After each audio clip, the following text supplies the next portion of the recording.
আসসালামু আলাইকুম ওয়া রাহমাতুল্লাহি ওয়া বারাকাতুহু।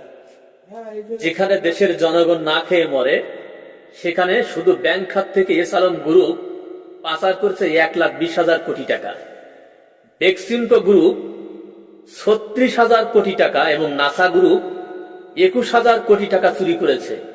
সম্পূর্ণ এই যে 16-17 বছরে আওয়ামী লীগ আমলে এই কাণ্ডগুলো হয়েছে। তাহলে চিন্তা করেন, যদি এইসব কোম্পানিগুলো এত কোটি টাকা চুরি করে, তাহলে এদেশের নেতারা কত কোটি টাকা চুরি করেছে, মানে দেশটা ঘাবলা করে দিয়ে দিয়েছে। ডক্টর, এই হচ্ছে আমাদের সোনার দেশ।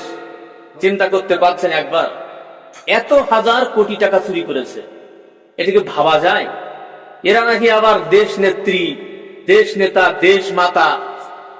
আরে বাবারে, শুধু কথার ফুলঝুরি, সব চিটার বাটপার।